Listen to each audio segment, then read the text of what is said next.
Oke, kembali lagi di Speak Sana Speak Sini.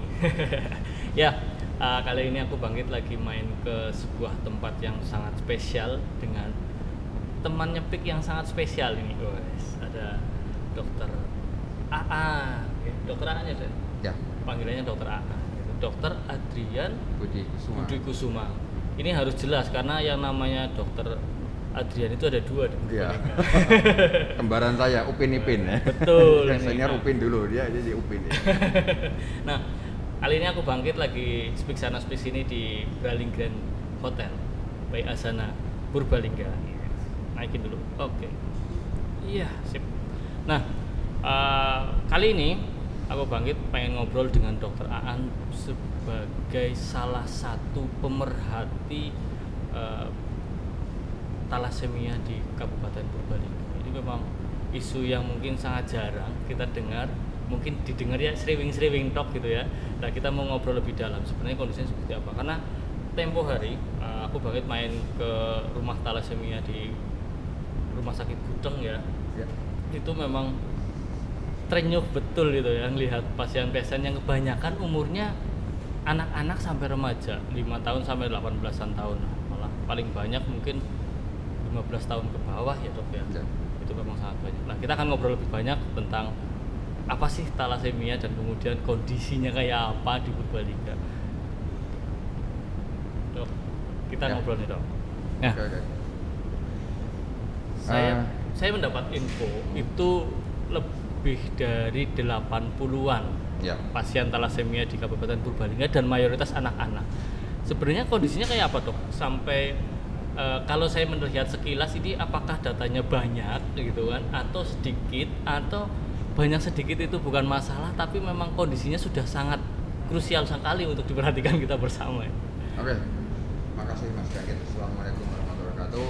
Ini saya sangat terima kasih sekali ada yang mengajak ngobrol ya. Dulu belum pernah ada yang kita diskusi untuk dari talasemi. Ya.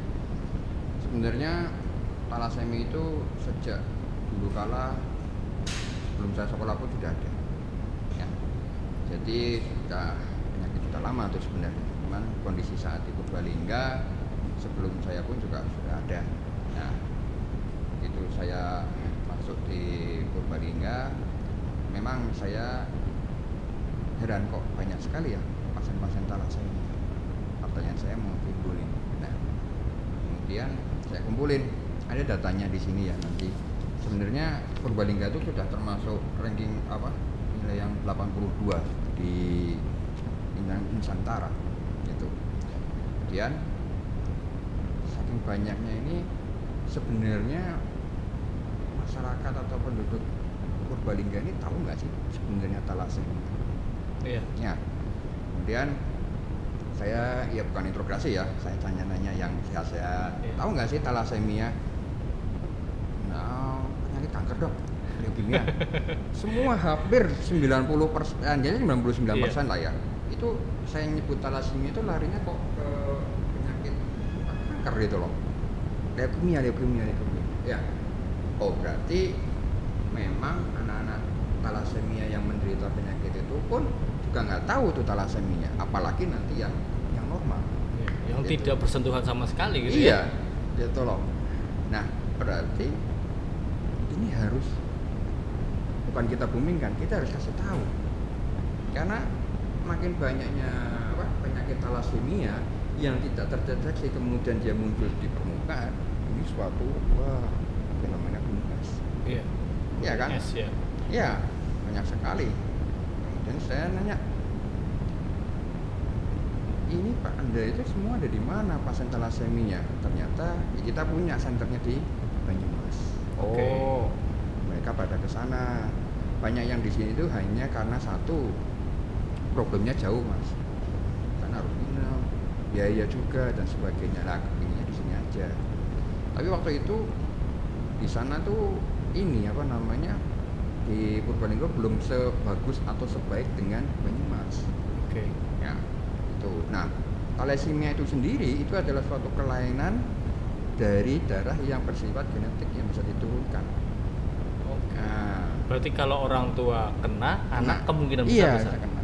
Apalagi kalau dia nikah thalassemia mayor dengan mayor, kemudian dia nikah pasti. Ya.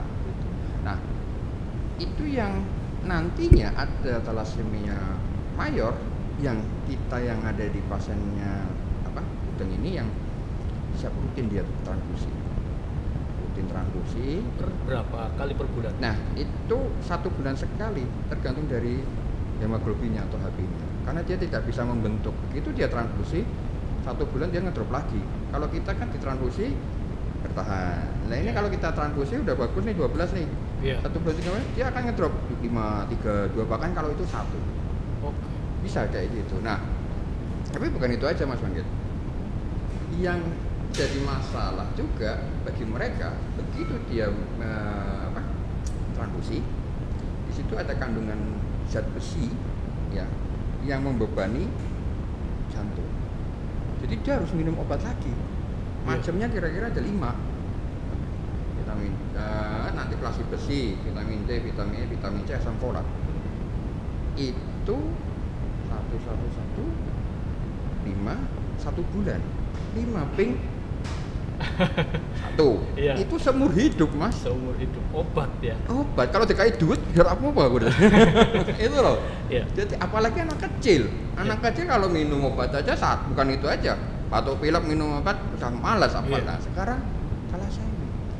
Kenapa? Kalau nggak kayak gitu akan membebani organ hepar sama limfa. Besar nanti dia. Oke. Itulah permasalahan, dia harus dikeluarin. Berarti kalau gambaran sederhananya Dok, thalassemia itu kan berarti sel darah merah ya. Ya. Itu tidak optimal. Apa Ya. istilahnya rusak atau Ya apa? rusak. Jadi dia nggak bisa mempertahankan, jadi hancur. Nah, itu dampaknya apa Dok? Sebenarnya kalau ngomong secara sekilas tanda-tandanya. Anemia. Oh. Anemia. Dia pucat, letih, lesu. Nah, kalau dia thalassemia sudah, yang saya dia ada kayak fasies coli, kayak menyunyunya ya. Karena dia itu tulangnya waktu itu jadi kayak tikus mengerat. Oh. Nah, fasies coli terus ini membesar, atau megali, splenomegali. Terus pendek, ya perawakan pendek. Oh. Nah, pendek semua itu gizinya kurang, problemnya masalah banyak. Nah, bukan itu aja. Pasien-pasien thalassemia itu bukan menular, nggak menular dia sebenarnya. Tapi orang lihat Perawakan seperti itu nah, ya. aduh, jangan nih, nanti ketularan. Akhirnya yang dirawat di rumah sakit merasa melindir orang tuanya sama anaknya, akhirnya dia tidak mau masuk ke bangsal, dia di luar rumah. Gitu loh. Menular. Nah, gitu loh. Berarti memang sama sekali nggak menular, sama Enggak, sekali lewat tidak apapun menular, medium tidak menular sama sekali. Tidak menular. Wong saya aja kalau saya menangani aja santai wong itu udah kalau menular saya kena dong. Itu loh maksud saya. Itu. Nah, mereka pun akhirnya transfusinya ada di pinggir-pinggir bangsa, di luar itu loh. Kan kasihan. Nah, saya tanya, "Kenapa seperti ini?" Nah, itulah jawabannya. Oh. Oke. Berarti kesimpulan saya, 1, yang menderita thalassemia bapaknya juga nggak tahu thalassemia itu apa, ya memang kaget lah ya. 2, yang normal pun juga nggak tahu. Sama, apalagi yang normal Dok. Lah ya, kamu coba nggak berhubung. Iya jajal Dok, kayak gitu. Ini biar ngerti Dok lagi. Anehnya lagi, saya ngumpulin nih. Iya. Pasien-pasien saya, orang tua. Dia duduk di sini nih. Pasien, orang tua. Pertama ketemu, pertama saya kumpulkan, saya pergi. Mereka tuh diam aja. Bengong, nggak ngomong kanan kiri, nggak diam. Selama 2 jam dia, saya heran tanya. Nyun sewu Bapak Ibu, saya sudah mengumpulkan anak ini. Ada nggak interaksi antara? Nggak ada. Kenapa? Jawabannya hanya 1, heran. Iya. Ternyata anakku ini bukan penyakit satu-satunya thalassemia, ternyata banyak yang thalassemia. Oke. Ya. Tidak tahu bahwa itu penyakit umum dalam tanda kutip gitu ya. Iya, dikira tuh hanya batuk biasa, pilek dan sebagainya gitu. Oh, nanti satu lagi ada yang batuk pilek biasa gitu. Begitu, boy, banyak sekali, sekitar 60-an itu kan. yang betul ada yang gitu. Nah begitu 2-3 hari kembul, ya sudah membahur lah ya. Nah ceritanya di situ. Tuh. Wah. Ini mungkin nggak cuma aku bangkit ya, yang nggak ngeh ternyata seperti itu sampai kita benar-benar tidak memahami ya. Ya bukan mungkin nggak tahu lah ya. Dengan Bahwa ternyata ada hal semacam itu di lingkungan kita. Kita hanya skeptis, itu pasti penyakit yang menular ke kita jauhi. Cuma sekedar seperti itu ya dok. Iya. Ternyata menular nih. Nah, menariknya dok, ini kalau saya baca datanya tuh dari dokter kemarin, itu kan mayoritas anak-anak ya dok, 5 tahun sampai 18 tahun, bahkan mayoritas justru 10 sampai 15 tahun. Ini kenapa bisa gini? Apakah memang dari lahir sudah muncul atau seperti apa dok? Apa mungkin setelah umur sekian baru kelihatan dan sejenisnya ya? Sebenarnya penyakit ini sudah sejak kecil, sudah anak-anak sudah ada terdeteksi, cuman biasanya ada yang lambat, ada yang cepat. Yang kadang-kadang juga terdeteksinya mungkin kunjungan ke dokter yang spesialis atau dirujuk dari puskesmas itu terlambat. Itu kadang-kadang seperti itu, tetap sudah banyak sekali. Makanya lah ini yang bisa dicegah adalah itu tadi, pernikahan. Jangan sampai dia thalassemia dan thalassemia. Satu-satunya adalah screening pranikah. Satu-satunya cara. Satu-satunya untuk memutus rantai thalassemia mayor. Oke. Berarti memang satu-satunya cara juga ya memutus rantai. Iya, sekarang kalau namanya terus bermunculan kan, itu. Keturunan genetik. Ini mayor nih. Thalassemia. Kalau dia thalassemia dan normal, oke. Ya tapi kan dia nggak screening nih. Oh iya. Iya, kalau dia nggak tahu nih, saking cintanya, akhirnya, cinta susah itu ya, lah. Makanya inilah yang kami kemarin ulang tahun thalassemia itu, thalassemia mayor zero, kepingin zero itu artinya ya sudah kita kalau bisa, karena beban Indonesia untuk penyakit thalassemia sangat besar. Nah, juga karena beban Indonesia seperti itu, apalagi nanti beban dari yang untuk anak Purbalingga. Yang kemarin itulah waktu HKN 12 November 2015, akhirnya saya sebagai ketua HKN, saya mengajukan usul untuk menampilkan paduan suara, ya masih anak kecil mungkin ya bukan hebat. Yang penting orang tahulah. Kalau kalian kan semua kesehatan tahu ya, masyarakat juga tahu. Kita tampilkan paduan suara, mereka nyanyi sama orang tuanya. Saya sebelumnya juga ngasih tahu ini adalah thalassemia. Ada heran. Oke. Itu tahu. Maksudnya tuh tahu, oh perawakannya kayak gini. Orang sakit thalassemia kayak gini gitu loh. Oke. Kita minim sekali ya sosialisasi hal gitu ya. Apalagi nanti ada data-data, kalau nanti mau lihat data-data di Purbalingga yang mana, nanti usianya berapa, ada nih kalau nggak salah ya. Data ini yang sudah saya siapkan ini. Ya. Ini menariknya ya, memang paling banyak itu di Kecamatan Karangreja. Gitu. Kemudian ada Rembang, Karanganyar, Mrebet. Ini wilayah di pinggiran semua loh dok. Iya. Ada hubungannya dengan kemiskinan dok? Kalau kemiskinan saya belum bisa menyimpulkan. Tapi ini penyakit ini tidak menyerang pada faktor ekonomi. Mau pinter mau apa, banyak. Salah satunya ada sebagai dokter juga kena thalassemia, ada. Orang kaya anaknya juga kena thalassemia, ada. Jadi ini penyakit ini bukan untuk menyerang kita. Cuman kalau kalau Indonesia tidak ada BPJS dan dia punya anak thalassemia, itu yang kaya akan jadi miskin. Karena seumur hidup. Iya, satu transfusinya, ya belum yang lainnya dan sebagainya, gitu loh. Nah inilah makanya kita benar-benar ulang tahun thalassemia itu bikinlah, jangan sampai ada thalassemia yang lain. Ya, fenomena takutnya itu. Iya. Soalnya memang kalau saya ya berinteraksi di media sosial dok ya, itu kan ada orang yang menyediakan waktunya untuk antar jemput ambulan dan sejenisnya itu kebanyakan orang-orang yang tidak mampu gitu ya. Dan melihat data ini juga kebanyakan di pinggiran gitu ya. Saya sempat mikir itu apakah ada hubungannya dengan kemiskinan, artinya gizi dan sejenisnya gitu sampai seperti itu, atau memang ya karena kebanyakan masyarakat di situ yang tidak memahami bagaimana mengatasi itu gitu. Ya, bisa itu juga Mas, tapi juga kemungkinan juga ada suatu pernikahan yang jadi satu keluarga keturunan itu. Jadi kayak ini nanti turunan nanti nikah sama ini juga bisa, atau mungkin pas ketemu pas dilalah juga seperti itu. Tapi kalau untuk yang ekonomi ya saya belum ada penelitian.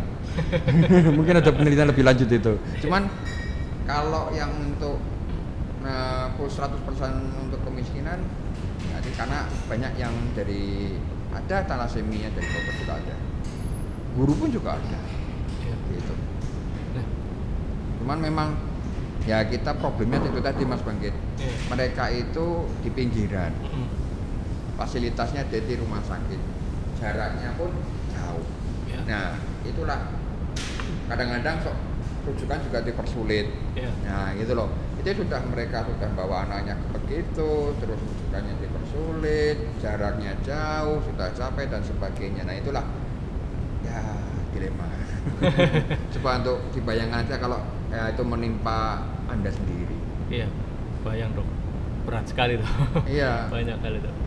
Apalagi kan juga biayanya angkot juga bikin sendiri, bukan dibiayai sama BPJS. Iya kan? Oke dok, tadi beban ya, kita ngomong beban. Ya. Jadi kalau yang punya duit itu mungkin tadi kalau nggak ada BPJS, berarti kuncinya adalah BPJS itu dok.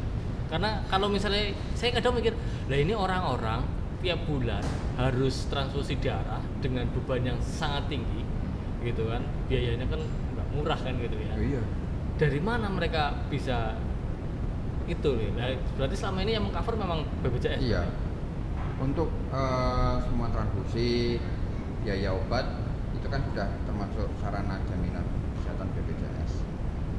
Itu ya kalau Anda bisa membayangkan anak satu, Iya. ada anak tiga-tiganya transfusi. Sekeluarga? Iya, satu kantong aja nggak tahu perkiraan 300-400 aja nggak tahu ya. Kemungkinan seperti itu ya 300-400. Itu kalau satu kantong, kalau dua kantong sudah berapa? Dikali 3 coba. Setiap bulan. Iya, dah bayangkan belum nanti ini sama sini. Iya, itu kalau bareng nggak apa-apa ya. Kalau satunya 1 bulan lagi, besoknya 1 bulan ya kan. Nah itu loh. Nah, selama ini kalau yang tes yang transfusi mungkin sudah tercover ya. Ya. Kalau di luar itu mereka dapat dari mana dok? Karena kalau melihat narasi yang saya dapat, kebanyakan tidak mampu. Kalau yang mampu sih mungkin alhamdulillah sudah tercover gitu. Yang tidak mampu biasanya. Nah kalau biasanya tetap harus nggak tahu kalau itu.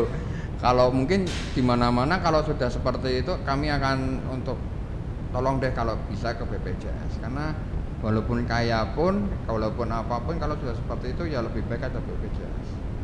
Kalau yang pribadi dulu dengan ya kalau mungkin ya mungkin jual apa kayak atau apa saya nggak tahu deh. Berarti mereka menanggung beban yang luar biasa itu. Iya. Itu apalagi bukan dari ini aja mas. Iya. Apa aja dok misalnya?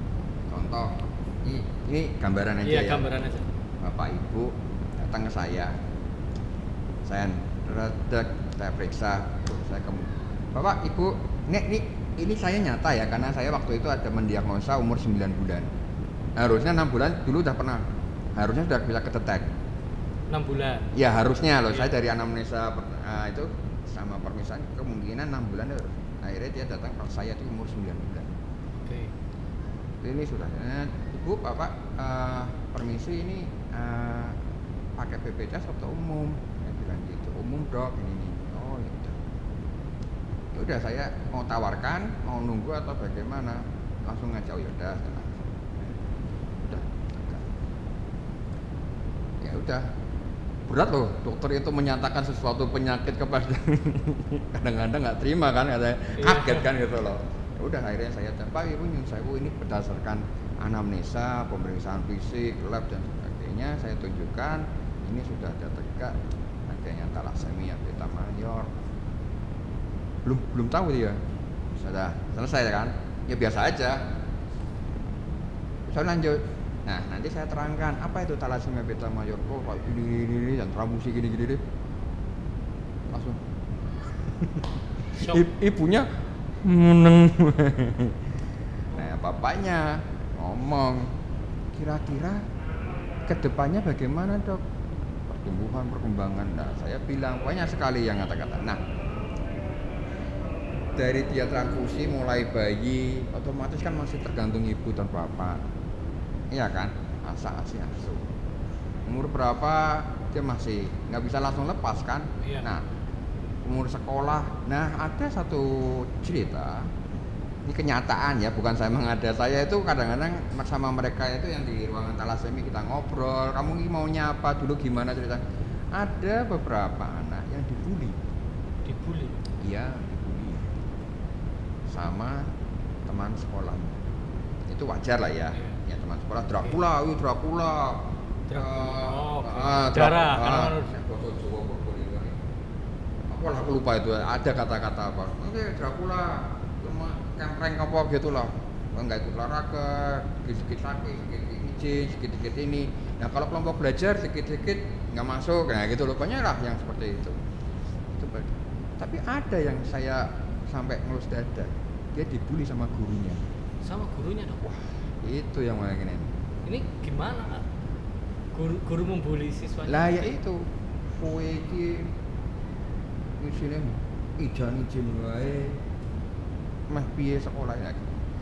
Itu kan anak digituin kan langsung. Ya mungkin bukan sini tok ya, mungkin ada lagi yang pasien-pasien itu. Tapi dari cerita itulah dia langsung nangis. Dan nggak mau sekolah. Langsung nggak mau. Iya katanya. Itu yang mau kemana kalau yang kayak gitu hanya satu? Coba kalau semuanya, kan kemana masa depan mereka? Kan nggak, gitu loh. Iya. Nah itu. Dan kebanyakan ini kan siswa umuran pelajar ya, kan ya ini dok kan, ya? Ini dari data kan sekitar paling aja seperti 10 sampai 15 SMP kan berarti iya. SMP Iya. 22 pasien. Iya. Oh. Akhirnya kita berarti mereka tuh dulu seperti ini. Jadi ada yang putus sekolah, kenapa ya? Karena ya banyak akhirnya dia ikut-ikutan. Misalnya di sini kan banyak yang hidup iya. Itu loh yang seperti itu. Berarti beban mereka itu bukan di uang untuk transport dan sebagainya mas, tapi apa? Membentuk jiwa karakter anak itu supaya dia bisa ikhlas untuk menerima penyakitnya, ya kan? Kalau nggak akan terima, nggak akan, ya frustrasi kan. Kebanyakan menerima nggak dok? Ya lama-lama sedikit-sedikit, alhamdulillah bisa. Ya karena tempo hari saya main ke rumah thalassemia kan memang kerasa banget unsur minderinya kan. Karena alhamdulillah waktu pas acara HKN itu kita diresmikan gedung tersendiri untuk anak-anak thalassemia oleh Bupati Sasdi ya. Di situ kami sudah bisa mengumpulkan anak-anak thalassemia kalau transfusi itu sendiri, jadi adalah tidak yang lainnya, jadi tersendiri, tidak ngumpul. Kemudian ada alat-alat Unisewu, ada mainan, TV, komputer dan situ semua. Nah, ini kami membentuk perhimpunan orang tua thalassemia. Oke. Ya, yang sudah berusia 5 tahun lah, 5 tahun. Sejak buktinya itu kalau nggak salah 2017, 18 Desember 2017. Salah loh ya. Itu. Artinya kayak gini dok, pasien ini hidup menggantungkan pada transfusi darah. Ya. Di sisi lain, ya saya bisa membayangkan tiap bulan ditublas-tublas itu kayak apa, obatnya sedemikian rupa, seumur hidup pula gitu kan. Anak lagi. Nah, bisa membayangkan itu. Di sisi lain, masyarakat ternyata stigmanya sangat negatif, sampai bullying di lingkungan yang terdekat mereka kan berarti. Ini baru kondisi sekarang ya. Bagaimana karakternya mereka, mungkin karakter mental dan sejenisnya. Lah, kalau soal hidupnya mereka seperti apa dok? Artinya misalnya tadi ngomong pekerjaan ada yang hidup nih, kebetulan ada yang hidup gitu ya. Itu pun pasti tidak di pabrik kan, pasti di rumah kan. Kalau di pabrik ya tiap izinnya dipecat kan. Ya hal-hal gitu dok. Nah selama ini kehidupan mereka ini yang mungkin hidup lebih dari usia ini, gimana dok kehidupannya mereka? Nah, ini mas, jadi alhamdulillah waktu itu saya ada pasien talasemi yang dewasa, ya kemudian saya kumpulkan orang tua pasien talasemi, kita sharing, kita akhirnya kepingin mencari sesuatu gambaran, sesuatu wawasan, karena kita masih belum telur, jadi masih belum membentuk. Kalau talasemi itu berarti ada suatu perkumpulan atau apalah, kita cari, ternyata ada perhimpunannya, POPTI. Syaratnya apa? Supaya biar berdiri, talasemi, semua akhirnya sudah terbentuk. Bisa dok, ini, oke ya sudah, kita setuju. Kalau mau setuju, para orang tua membentuk supaya ini ada wadah, maksud saya itu. Ada wadah, ada bendera lah ya, ada wadah, ada itu terjadi. Nah dari wadah itu kita sharing, kita tahu dari berbagai daerah problemnya sama mas, darah mas, transfusi yang tidak sebanding dengan HB yang seperti itu, kemudian ya banyak lah ya. Nah dari sisi POPTI kami Purbalingga, saya mengamati, oke, saya hanya kepingin membentuk karakter mereka itu jangan sampai Anda itu kedepannya menyerah, ya putus asa. Umur segini masih banyak harapan masa depan, tapi masa depan Anda kalau tidak diasah dari sekarang, Anda akan ngemis, Anda akan tergantung. Saya nggak mau. Nggak mandiri. Iya, artinya dengan cerita-cerita yang tadi loh mas, maksud saya loh, ya kan. Bulan sekarang kalau kita ya dia kerja ya, saya majikan, wah kamu kayak gini kurangin gaji, pedot gitu nah kan, wah ya kan susah banget. Nah makanya inilah yang lagi saya untuk menimbulkan rasa percaya mereka, sehingga POPTI yang saya pikir berarti kita perlu moto yang katanya tersenyum itu kalau orang sakit senyum aja lah, akan membawa suatu kebahagiaan dan melupakan penderitaannya dia sebagai pasien talasemi. Boleh kita senyum dapat pahala, melupakan ini gitu supaya ngelos gesek, artinya itu keikhlasan ya, gitu ya, untuk ikhlas ya. Terus jangan menyerah ya, saya selalu tersenyum ya, terus jangan menyerah kamu itu minum transfusi itu rutin 1 bulan, darah obat 1 bulan selamanya seumur hidup, kan dia butuh. Jangan penopang sampai, itu kan penopang kehidupannya dia gitu. Iya, jadi kita nunggukan pondasinya dulu, jangan sampai kamu drop. Kalau enggak transfusi di bawah 9, 5, 6, 7, kemudian 5 datang, terus tadi 5, 6, 7 lagi, 4 datang, 3 datang, ya kasihan loh jadinya. Jadi nanti kebutuhan darahnya semakin lama semakin banyak. Nanti beban sini hepar sama lempanya, organ-organnya yang tidak nyampe. Nah, kemudian tadi coba tetap tersenyum, nah, kemudian jangan menyerah, terus tetap semangat. Tetap semangat inilah kamu masih punya masa depan. Kamu bisa meraih masa depanmu, cita-citamu. Tunjukkan kepada orang lain yang normal bahwa kamu itu normal dan bisa dan mampu. Jangan kamu ngemis. Artinya memang meskipun menderita talasemia, mengembangkan skill itu bukan sesuatu yang tidak mungkin kan gitu. Ya, bisa. Cuman kan mereka kan sudah ngedrop dulu, Mas. Iya, karena bullying kecil dan sejenisnya gitu. Ya, datang kamu lo talasemi, udah transfusi, sudah nanti seumur hidup ini dan sebagainya, kan sudah wah pikirannya udah karuan. Jadi bully juga tadi ya sama guru sama murid kan. Nah, itu loh. Nah, makanya kita juga menumbuhkan moto itu, mereka juga dari ini, apalagi nanti juga dari bapaknya juga jangan sampai menyerah, tetap harus mendukung putra putrinya. Nah, inilah yang kami lagi mencari bakat-bakat mereka ya, supaya ada kreativitas ataupun bakat mereka dari mungkin nyanyi, nari atau bagaimana. Cuman kita yang dari segi medis saya nggak mampu gitu loh.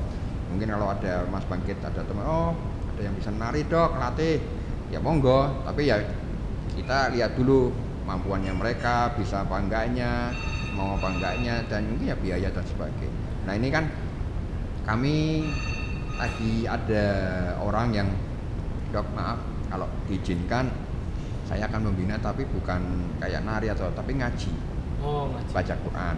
Ya nggak apa-apa mbak, siapa tahu dari situ kan dia mampu. Yang penting orangnya mau yang ngajar, kemudian yang diajar dia mampu, ikhlas dan semangat, ya kita junjung, kita dorong, kita arahkan, kita itu. Ya kemarin saya share ke teman-teman, kita ada acara halal bihalal melalui Zoom. Saya tawarkan untuk pembacaan ayat suci Al-Quran dari anak thalassemia. Welcome semua dan bagus. Itu. Oke, ini obrolan yang sangat luar biasa sekali dengan thalassemia. Memang PR-nya bagaimana kita memahami bahwa thalassemia bukan sesuatu yang menular, gitu ya. Terus kemudian bagaimana kita juga bisa menghargai kehidupan orang lain, ya dok. Betul. Jadi bukan berarti beda itu terus kemudian jadi bermasalah buat kita kan? Nggak selamanya gitu kan? Semuanya itu ada tingkatan, ataupun nggak mungkin lah Allah itu menciptakan sesuatu yang di luar batas kemampuan manusia. Pasti dia punya kekurangan, pasti dia punya kelebihan. Nah ini juga ada satu lagi untuk menjahit, cuman kekurangan untuk mesin jahitnya dia. Tapi dia hobinya katanya sih jahit di rumah, ya jahit biasa, kain ada sih. Pakai Beda lah, biasa, iya gitu ya. beda sama mesin jahit yang seperti itu. Dia hanya manual aja, cuman dia udah dapat pada pola, dia jahit sendiri dan seperti itu. Ya terima kasih dok atas waktunya nih ngobrol di Speak Sana Speak sini. Semoga bisa menambah hasanah kita ya. Amin, Terhadap penyakit thalassemia yang ternyata banyak di Purbalingga, dan mari kita saling mendukung ini, karena dukungan masyarakat benar-benar akan jadi kekuatan yang sangat luar biasa. Terima kasih, selamat sore.